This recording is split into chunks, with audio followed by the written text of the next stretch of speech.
Pero kapag once na ito po pala yung nasa isip po natin, sarili lang po pala yung iniisip natin at hindi po yung gawain ng Panginoon. Ano po sabi ng Panginoon? Hanggang dito ka na lang? Hanggang dito ka na lang? Titigil ka na lang? So, paano pa kaya kapag once na darating yung tunay na ilalagay sa iyo ng Panginoon, tunay na pagsubok na iharap niya sa iyo, so, ganun din yung gagawin mo, so, susuko ka na lang din ba? So, hindi pa nga yan kapalit yung buhay po natin. Hindi pa nga yan kapalit na isusugal mo yung buong buhay mo para sa gawain niya. Pero nandun na yung pagsuko po natin para sa gawain niya. So how much more po, di ba? So di ba alam po natin yung palayo, yung ways na kung paano po i-mold yan, yun di ba? Kung paano po ayon yan sa kanyang, ayon sa kanyang itsura. So kung paano ba pakinisin para maging iharap yan sa kanyang pong paglalagyan. Ganun din po tayo pinapakinis ng ating pong Panginoon para doon po tayo nararapat sa mga bagay at gawain na Kanya pong ilalagay sa atin sa hinaharap. At nang sa ganun, kung maalala po natin sa panahon po ni Joseph po, di ba? Nung tutusin nga po, Wala nga pong ibang ginawa na pang kasalanan. Pero bakit ganun po yung pinaranas sa kanya ng Panginoon? Bakit ganun na halos na ibenta na siya ng kanyang kapatid, pahirapan? Pero narinig po ba natin na sinisi niya yung ating pong Panginoon? So hindi lang lamang po natapos dun. Nung dumating, di ba siya sa Egypto, nakulong siya nung walang kasalanan. Pero sinisi niya po ba yung Panginoon? Hindi. Hindi, nagpatuloy pa rin siya sa gawain niya. Kumbaga, nag-share pa rin di ba siya ng message niya at nang sa ganun, nagtiwala siya sa providence ng ating pong Panginoon. Nagtiwala siya sa kung ano yung ipapagalob sa kanya ng ating pong Panginoon. So, di ba po, ganun yung ginawa sa kanya. Mismo, yung napakasakit lang po, di ba, pamilya niya po yung gumawa sa kanya. So, how much more pa po kaya sa kapatiran pa kaya natin na kung may marinig lang lamang po tayo ng mga salita, tapos ganun na agad yung tingin natin sa kanila. Pero alam niyo po, yung sa panahon po ni Joseph, na nung ganun yung nangyari sa kanya, na ganun yung parang naranasan niya dahil sa ginawa ng kanyang pamilya, ginawa ng kanyang pong kapatid dahil po sa selos sa kanya. Pero ano po yung hindi po nawala sa kanya? Yung pagpapatawad. Nawa, yan din po yung hindi mawala sa atin. Bagamat ganun po, kumbaga mas matindi pa ngayon naranasan ni Joseph kaysa sa naranasan natin sa iglesia, pero pang hirap na patawarin si kapatid dahil sa ginawa niya. Nawa, isipin na naman po natin yung mga naranasan, bagamat hindi lamang po kay Joseph, kahit sa iba pa pong propeta na ginamit ng ating pong Panginoon. At yun po nawa yung makita ng bawat isa. Sabi nga doon, di ba na pag-aralan natin yung teachings na regarding this at hindi po natin pag-aralan yung buhay ni kapatid. By this means, mutual consideration and forbearance will be cultivated. Yung mga pagtitiis po natin ay malilitan kapag meron po tayo pagmamahal at higit sa lahat yung ugali po natin ay hinihilang po na bawat isa. Prejudice will be softened and rough points of character smooth. So ito na po yung sasabi ko kanina na kung paano po tayo pakinisin ng ating pong Panginoon. So di ba kung maalala po natin yung sa may stones from the quarry na kung makikita natin yung mga, makikinis po ba yung mga bato doon? Di ba? Mga matutulis, matatarik. Pero ganun po ipinapakita ng Panginoon kung paano po paalisin yung mga matatalas na pag-iisip natin, matutulis na mga pag-uugali ng nakaayon sa character smooth para sa gawain ng ating pong Panginoon. Sabi ko nito, harmony may be secured and the blending of the various temperaments may be a benefit to each. Ano po sabi, yung ating pong mga character ay mababago at nagiging kagaya sa ating pong Panginoon. At nang sa ganun, kung meron man po tayo, kung ano man po yung marinig natin sa ating pong mga kapatiran, na ganun tayo malilitin, kumbaga ganun yung mga masasakit na salita, pero kung yung ugaling natin ay kabaliktaran sa ipapakita natin sa kanila, our temperaments may be a benefit to each. So tayo po ay makapagbibigay pa sa kanila ng pagbabago dahil wala tayong ibang sinabi, wala sila ibang narinig sa atin na masasakit na salita, kundi pag-ibig yung ibabalik natin sa kanila. So yun po yung magbibigay ng liwanag din po sa kanila, kumbaga magkakaroon din po rin ng konsensya sa puso nila kasi wala po silang ibang narinig sa iyo kundi pag-ibig lang yung binigay mo. Neither the husband nor the wife should attempt to exercise over the other an arbitrary control.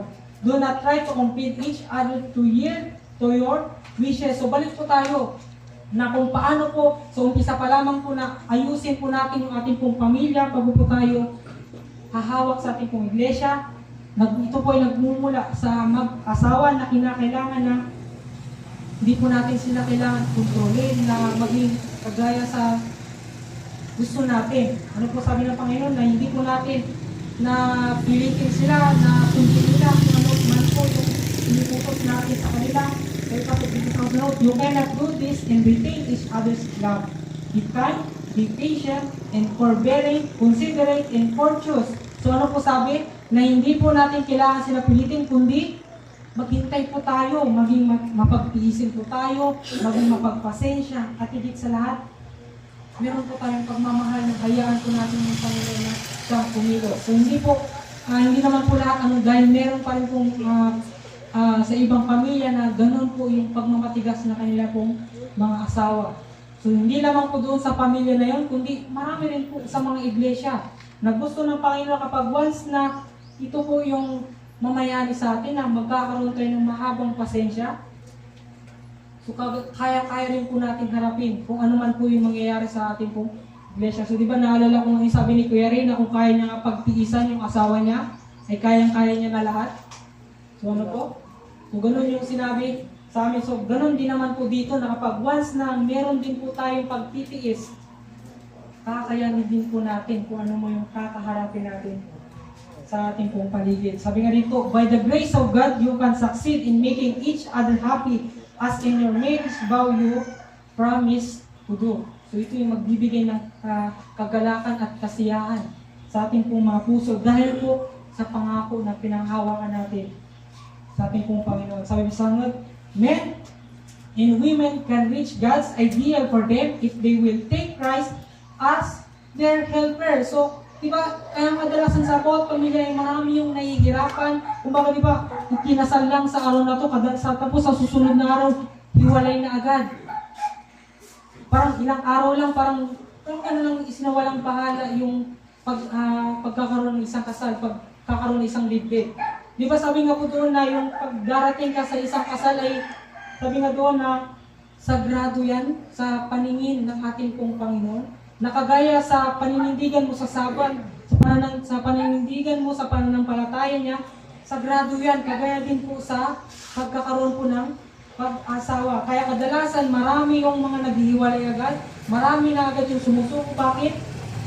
Hindi nila hinahayaan na yung ating pong Panginoon sa Kristo ay Christ as the helper. So ito rin po pala yung kakulangan din po sa bawat isa sa atin na kapag once na meron pa rin po tayong pride sa sarili natin at iniisip pa rin po natin yung sarili po natin. Diba sa kasunod, what human wisdom cannot do, His grace will accomplish for those who give themselves to Him in loving trust. His providence can unite hearts and bonds that are of heavenly origin. So ano po sabi? Na kapag yung kanyang pong tanging biyaya ay pinagpapakatiwalaan po natin, maniniwala po tayo na kung gaano man po kabigat yung pagsubok na mararanasan po natin sa ating pong buhay, maniniwala po tayo na ito po ay providence ng ating pong Panginoon. Para tayo po ay maging isa sa ating pong Panginoon sa Kristo. Kaya pag once na nakaya po natin ayusin yung ating pong pamilya, nakaya din po natin na masiayos kung ano man po yung meron sa ating pong iglesia. At higit sa lahat, ano po sabi, paano po tayo makikipag-isa sa ating pong Panginoon, sa ating pong Ama sa langit? Simple lang po. Bakit po dito tayo kailangan tumingin? Dahil wala pong iba kundi siya lamang po yung Father natin sa mundong po ito. Christ carried out His life, His own divine teachings. Ano po sabi nung sa time niya panahon na binabahagi niya yung mga salita doon po sa mga tao. At sabi nga dito, His zeal never lead Him to become passionate. So yung kanyang pagsisikap, yung kanyang pagpupursige, yung kanyang, kumbaga nandun yung paggawa niya talaga sa kanya pong gawain na hindi po yun nag-lead para po siya maging mayabang. Kadalasan po sa atin kaya tayo gumagawa sa gawain para lang makilala yung sarili po natin. Yun po yung hindi makita nawa sa atin. Kaya sabi nga nito, look to Jesus. Kung paano yung naging buhay niya sa panahon po natin sa sanlibutan po ito, yun po yung magiging pattern po natin. Kung tutusin nga po, mas mahirap pa nga po yung naranasan niya kasi bakit po? Kasi tutusin, pwede niya pong gamitin yung kapangyarihan niya. Kaya niya pong alisin yung humanity at ipalit niya po yung divinity para mapanagumpayan yung pagsubok po sa mundong ito. Pero hindi niya po yung ginawa kasi bakit po? Baka marami tayong sasabihin na kaya lang naman na panagumpayan ni Jesus Christ yan dahil sa kapangyarihan niya. Pero ano po sabi? Panagumpayan po ng Panginoon yan dahil gusto niya ipakita na bilang tao, kaya din po natin panagumpayan yung mga pagsubok na mararanasan din po natin. Kasunod po, He manifested consistency without obstinacy. So hindi lang po siya nagpatuloy na kumbaga Di ba kapag kadalasan sa mga bagong convert, nandun yung kasikasigan, ganun yung kasipagan na gumawa sa gawain ng Panginoon. Pero pag darating at tumagal na yung taon ng pagiging Adventist, tumagal na yung taon ng kanilang paglilingkod, di ba? Ganun na yung nanglulupay-pay na sila. Bakit? So, ganun din naman po sa nag-aaral ka, di ba? Kapag bagong pasok, mismo wala pa yung teacher doon, nandun ka na agad. Pero kapag tumagal na yung pagpasok mo sa eskwelahan, ano na nangyari sa estudyante po? Parang nakakatamad na, gumigising na ng anong oras. So nawa, maging kagaya po tayo sa ating pong Panginoon Kristo na consistency na nagpapatuloy pa rin po hanggang sa nagbuwis na siya ng kanyang pong buhay. Doon pa rin po na nalalita yung pag-ibig at paggawa niya sa gawain ng ating pong Panginoon. Benevolence without weakness, tenderness and sympathy without sentimentalism. He was highly social, yet he possessed a reserved dignity that did not encourage undue familiarity. His temperance never led to bigotry and austerity. He was not conformed to this world, yet he was not indifferent to the wants of the last among men. He was awake to the needs of all. Ito po yung isa sa mga, kumbaga, hindi lang po isa, maraming mga karakter na kinakailangan po natin i-apply po sa bawat isa po sa atin. Kung paano naging matulungin yung ating pong Panginoon na, kumbaga, kung ano man po yung mga sinasabi ng sa paligid niya, hindi niya po hindi po yun naging ibig sabihin para manghina siya sa kanya pong pananampalataya, kundi mas tumibay siya na nanindigan sa ating pong Panginoon. Kumbaga, ganun din niya po tinulungan yung mga taong kumbaga, nasa paligid niya. Di ba kung maalala nga po natin, yung tinulungan niya sino na yung babaeng yun na maraming kasalanan, pero yung babatuhin na, si Maria Magdalena po, di ba? Pero ano sabi niya dun sa mga kung sino man yung walang kasalanan, ang siyang unang bumato. So bagamat ganon man po nila katingtingin na yung mga tao tingnan yung babaeng po yun na napakarumi, napakasalanan, pero ano po ginawa ng Panginoon doon sa babaeng po yun? Pinatawad niya. So, ganon din naman po sa atin. Na bagamat gaano man po kapula yung kasalanan natin, gaano man po kadumi, gaano man po kabigat yung kasalanan natin sa puso natin, huwag po kayong nangiyan na lumapit sa ating pong Panginoon dahil hinihintay lang po niya tayo lumapit para patawarin ng ating pong Panginoon sa Kristo. So, bagamat ganon yung magiging kasalanan natin, di ba? Ganun yung paghintay ng Panginoon para bumalik tayo sa Kanya. Kumbaga, ganun yung pag-invite ng Panginoon sa atin para manubalik sa Kanya. Pero kapag once na meron tayong mga desisyon na hindi natin pinapanigan yung ating pong Panginoon, may desisyon tayo na akala natin tama, pero desisyon pala ay mali. Doon ka sa kapahamakan, pero kadalasan nasa puso natin na pagsisisinagan natin sa ating pong Panginoon na bakit ganito yung naranasan ko sa buhay ko? Bakit ganito yung naranasan ko? Ganun na kagaling, murahin yung ating pong Panginoon. Ganun natin kutsain yung ating pong Panginoon. Pero hindi po ba natin naisip na tayo rin po yung pumili ng landas natin? Nasabi ng Panginoon, ito yung daan niya, pero ito yung gusto natin idaan. Sunawa, ito yung maging paalala nawa na gusto iparating sa atin ng ating pong Panginoon na tumingin tayo sa ating pong Panginoon Supremo. Sabi ko sa last na lang po, so sabi po dito, so ito po yung panawagan ng ating pong Panginoong Kristo. Sabi po dito, so with the sons and daughters of God, they steadfastly and teachably look to Jesus, doing nothing in their own way and after their own will in pleasure. So gusto po ba natin na tayo po ay tawagin ng ating pong Panginoon bilang sons and daughters of God? So kung gusto po natin tawagin tayong ganyan ng ating pong Panginoon, sabi po dito, steadfastly and teachably look to Jesus. At sabi nga doon na yung ating pong mga sarili, hindi na po tayo nabubuhay na sa ating lamang pong sarili, sa ating pong mga kaligayahan, sa ating lamang pong mga kasiyahan. Kundi sabi dito, but that which they have in the lessons of Christ, sing Him. Doon po sa mga napapag-aralan natin ay makikita sa atin yung lesson ng ating pong Panginoon sa Kristo. At sabi po dito, their pattern they do also. Thus, they represent to the students under the instructions at all times and upon all occasions the character of Jesus Christ. So, ito po yung kinakailangan na makita dito sa atin na bagamat tayo rin po yung mga estudyante, bagamat hindi lang po tayo mga instructor, mga nagtuturo sa kanila, kundi tayo rin po ay bilang mga students, tayo rin po ay mga tinuturuan bilang mga instruction ng ating pong Panginoon. At sabi nga dito na sa lahat ng bawat buhay po natin at bawat taon na lilipas, hindi po mawawala yung turo ng karakter ng ating pong Panginoong Kristo.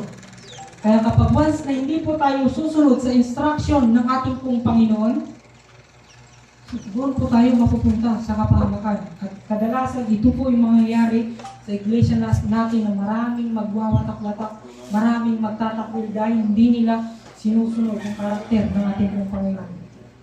So kung maalala po natin sa buhay ni, doon po sa kwento ng dalawang magkapatid na si Cain at Abel, kasi kung tutuusin po, di ba, yung kanino po yung tinanggap, di ba, kay Abel? Yung kasi sinunod niya yung, pero kung tutusin naman po, tama naman po yung inihandog ni Cain eh. Kung tutusin, pwede naman po yun. Kasi tama naman yung kung tutusin, kasi bakit po? Di ba kasi naghandog sila kay Abel, naghandog sila ng, yung kay Abel yung sa hayop, yung sa tupa, pero kay Cain yung sa mga prutas, kasi kung tutusin, tama naman po yun eh. Kasi yun yung first fruit. Yun yung unang bunga ng kanyang kong paghihirap sa mundong ito. Pero tutusin, tama naman po yun. Pero bakit kaya hindi yung tinanggap ng ating pong Panginoon? Kasi hindi yun ang instruction ng ating pong Panginoon sa Kristo. So bagamat akala natin tama yung daan na tinatahak natin, pero kapag hindi po tayo sumunod sa instruction ng ating pong Panginoon, mawawala po tayo sa blueprint na inilatag sa ating yung plan of salvation na kinakailangan na mamalagi sa ating pong mga puso. Kaya nawa po sa ating pong pag-aaral sa mga ito, na bagamat hindi po garantiya na marami po tayo sa iglesia natin. Sabi nga doon na 2 o 3 lamang po nagkatipon sa ating pangalan ay nariyan ako sa Kanya, sa gitna nila. At sabi nga doon na doon sa mga nagmamahal sa Kanyang pong gawain, sa Kanyang commandments, sila yung templo ng ating pong Panginoon. So, kung makikita po natin na, di ba, doon, di rin po sa ating iglesia na hindi po natin iindahin na kahit na marami man po silang sasabihin sa atin, hindi po natin yan iindahin kasi bakit po? Kasi nandun yung pag-fully trust natin sa pangako ng ating pong Panginoon. Pero sa kinakailangan na gusto ng Panginoon ay mag-isa po tayo sa Kanyang pananampalataya, sa Kanyang pagsunod. Dahil nga po, kasi kung makita po natin, di ba sa isang posporo, sa isang palito ng posporo, kapag sindihan po natin, ihipan po natin, di ba, mabilis po siyang namatay o hindi? Di ba mabilis? Kapag sindihan mo yung palito ng posporo, pero subukan po natin lagyan ng maraming panggatong. Tapos paypayan po natin ng paypayan. Mabilis po ba mamatay o mas lumalakas? So, ganun din po yung gusto ng Panginoon sa atin na kinakailangan mas pagningasin natin at mas pag-alabin natin ng sama-sama yung ating pong pananampalataya sa ating pong Panginoon. At sa ganun, kahit nagaano man po yung paypay, yung hangin ng pagsubok, yung bagyo ng pagsubok po sa atin, hindi po tayo basta-basta nakaway dahil mas malalim po yung ugat ng ating pong pananampalataya natin sa ating pong Panginoong Kristo. Bakit po? Dahil we are in one mind, in one body, in Jesus Christ. Yun naman po magandang umaga. Happy Sabbath po sa